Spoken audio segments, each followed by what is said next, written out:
नमस्कार।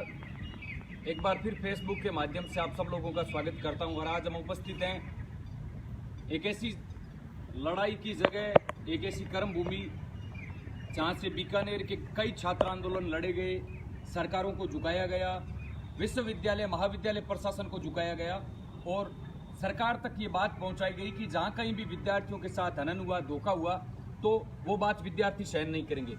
और आज आप सब लोगों के बीच में जो एक महत्वपूर्ण बात करनी थी, जिसको लेकर पूरे प्रदेश के अंदर विद्यार्थियों के मन के अंदर गुस्सा है, आक्रोश है, वो है प्रमोट का विषय, जिसको लेकर पूर्व में कई प्रदर्शन हुए। डूंगर कॉलेज एक ऐसी जगह भी है जहां से एक मजबूत साथी इस लड़ाई के अंदर हर कदम पर साथ में खड़ा है। वह डूंगर महाविद्यालय से वर्तमान छात्र संघ अध्यक्ष भाई कृष्ण कुमार गोदारा, जिन्होंने इस लड़ाई के अंदर एक मजबूत साथी की भूमिका निभाई है। हर कदम पर विद्यार्थियों की हक और उनके अधिकार की लड़ाई के अंदर सदैव सच्चा साथी होने का परिचय दिया है। आज एक महत्वपूर्ण जो प्रदर्शन था, जिसमें MHRD के जो मंत्री हैं रमेश पोखरियाल, जिनका पुतला इस महाविद्यालय के मुख्य द्वार पर लटकाया गया और एक संकेत सरकार तक देने की कोशिश की गई कि अगर विद्यार्थियों को सरकार ने हल्के में लेने की कोशिश की तो निश्चित तौर पर विद्यार्थी इस बात को सहन नहीं करेंगे और सड़क पर उतरकर सरकार से लड़ाई लड़ेंगे। केंद्र सरकार की UGC ने जो हाल ही में एक गाइडलाइन जारी की है, जिसमें उन्होंने कहा कि अंतिम वर्ष के विद्यार्थियों की हम परीक्षाएं करवाएंगे। तो मैं इस संवाद के माध्यम से आप सब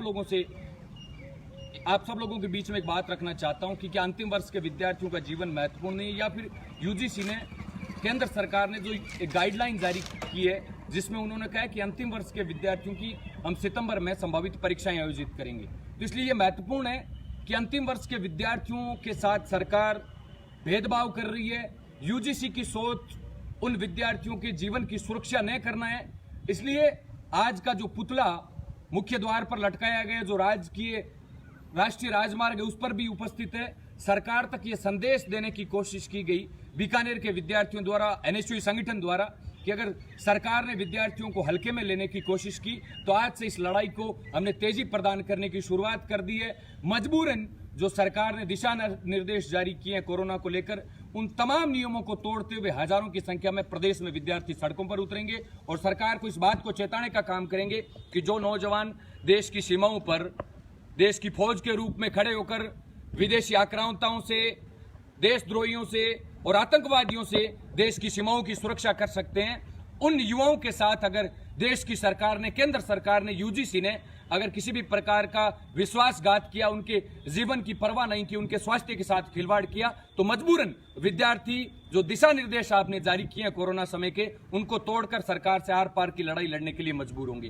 तो ये महज एक सूचना देने के लिए आज सब लोगों से जुड़ा था कि आने वाला समय एक बेहद बड़ी लड़ाई का संकेत दे रहा है और इस संकेत के माध्यम से मैं आप सब लोगों से निवेदन करना चाहता हूं, नौजवानों की ताकत दिखाने का, युवाओं की ताकत दिखाने का जो नारा पूरे देश के अंदर लगता है, जिस ओर जवानी चलती है उस ओर जमाना चलता है, उस बात को साबित करने का, केंद्र सरकार को यह बात पुख्ता तौर पर बताने का कि नौजवानों को अगर सरकार ने कमजोर समझा, देश के विद्यार्थियों के जीवन के साथ सरकार ने विश्वासघात किया, उनके जीवन के साथ खिलवाड़ करने की कोशिश की, तो मजबूरन नौजवान सड़कों पर उतरकर सरकार को अपनी ताकत और अपनी एकजुटता दिखाने का काम करेगा। हमने बीकानेर के इसी राज्य के डूंगर महाविद्यालय से एक धरना शुरू किया, जो लड़ाई पूरे प्रदेश के अंदर फैली। राज्य सरकार को इस बात को मानना पड़ा कि नौजवानों का जीवन महत्वपूर्ण है और राज्य सरकार ने मध्यरात्रि को इस बात की घोषणा की। संवेदनशील जिस प्रकार कोरोना के मामलों को लेकर राज्य सरकार है, उस बात पर सरकार देरी से पहुंची, लेकिन देर आए दुरुस्त आए, उस बात को मानते हुए सरकार ने यह घोषणा की कि प्रदेश के सभी विद्यार्थियों को लगातार बढ़ते कोरोना संक्रमण के मामलों को देखते हुए सभी विद्यार्थियों को प्रमोट किया जाए। सरकार के उस फैसले का हम स्वागत करते हैं। मंत्री जी ने, जो राजस्थान सरकार के उच्च शिक्षा मंत्री भंवर सिंह जी भाटी, उन्होंने भी पत्र लिखकर केंद्र सरकार और UGC से मांग किया कि सभी विद्यार्थियों को प्रमोट किया जाए। बीकानेर जिला जो वीरों का जिला रहा है, जहां से अनेकों नौजवान देश की सीमाओं पर बीकानेर जिले ने दिए, उस जिले में प्रतिदिन सैकड़ों की संख्या में कोरोना संक्रमण के नए मामले आ रहे हैं। उसको देखते हुए पूरे प्रदेश ही नहीं बल्कि पूरे देश के विद्यार्थियों को प्रमोट किया जाए। आप सब लोग जुड़े, उसके लिए धन्यवाद। आगामी समय में इस लड़ाई को तेजी प्रदान करने का समय आप सोशल मीडिया के माध्यम से आप सब लोग सहयोग करते रहें, मदद करते रहें, लेकिन ये लड़ाई महत्वपूर्ण है। नौजवानों की ताकत दिखाने की, घर पर रहें, सुरक्षित रहें। सरकार द्वारा जारी किए गए दिशा निर्देशों की तब तक पालना करनी है जब तक हम सड़कों पर नहीं उतरते हैं। बहुत बहुत धन्यवाद साथियों। जय हिंद, जय छात्र शक्ति। नमस्कार।